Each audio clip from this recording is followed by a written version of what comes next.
Say good morning, guys. Good morning. Where are you going? That's mountain, or we're gonna go Koi Towers and watch fireworks. Uy.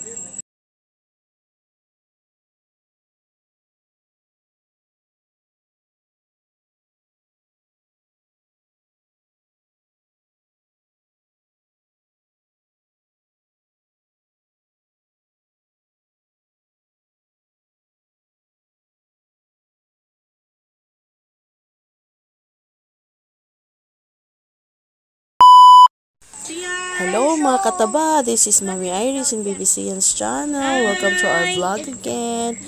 Samahan nyo kami for today's vlog mga kataba is magka-camping kami sa disyerto, sa mountain desert.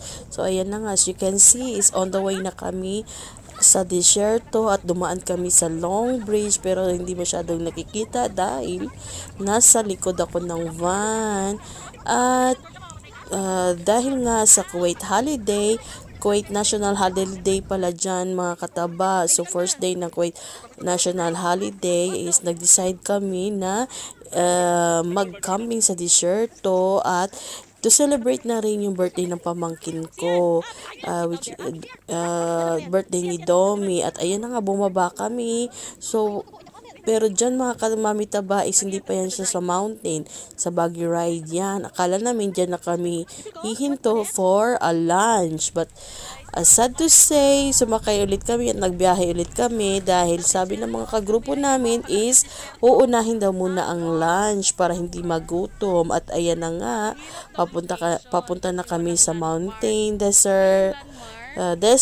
Ayan, on the way na kami doon. At sinusundan, hinahanap namin yung grupo, isa pa naming grupo na nauna na doon. At while on the way mga kataba is we had so much fun, nagtatawanan at medyo maganda rin yung experience namin kahit nasa loob pa lang kami ng sasakyan dahil ang hirap i-locate ng mga kagrupo namin na nauna nandoon. Kaya ayan, so much fun kami dyan na naghahanapan kami. Even yung location is hindi mahanap dahil nga disyerto siya at parehas-parehas ang itsura ng disyerto. Kaya we made fun moment na lang inside the van. At masaya rin naman. Kaya enjoy watching.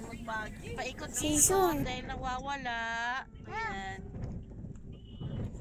Tapos nag-set tong location. Ang hirap na lang ng location sa disyerto guys. Dahil wala kayo makikita. Ay, na landmark. Sabihin namin, puro namin na wala dito. Ay, sabihin na, malapit kami sa bundok. Ganito ko na para sa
So, ayan na nga, nakarating na kami sa destination. So, mahabang-habang fun muna bago kami nakarating dyan. At mahaba-haba munang challenges. Parang roller coaster din yung sasakyan namin. Kasi iba pala din talaga yung daan pag nasa mountain ka, desert mountain. So, ayan, napakagandang tanawin mga kamami. At alam nyo ba, magandang experience nito sa mga kids kasi marami silang nalalaman about this desert, like iba't ibang mga insects sa desert at ibang tanawin din. So, alam din nila kung saan delikado at saan lang pwedeng maglaro. So, napakagandang experience para sa kanila.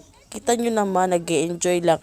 Nag-i-enjoy ang mga kids, not only the kids, but also us, mga mommies and mga parents, daddies and mommies, and all of us is enjoying this trip. So, enjoy mga kamami.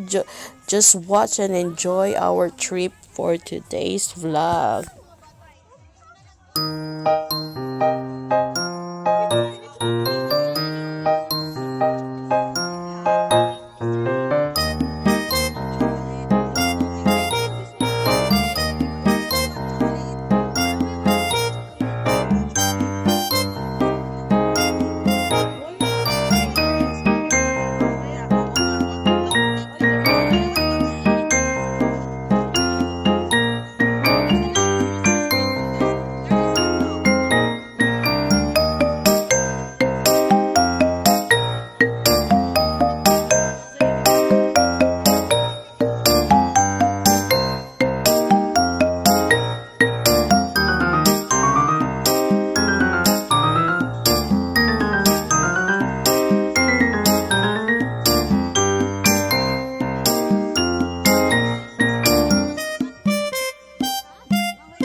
And so, as you can see, pack up na naman kami. And nagmabiyahe kami pabalik.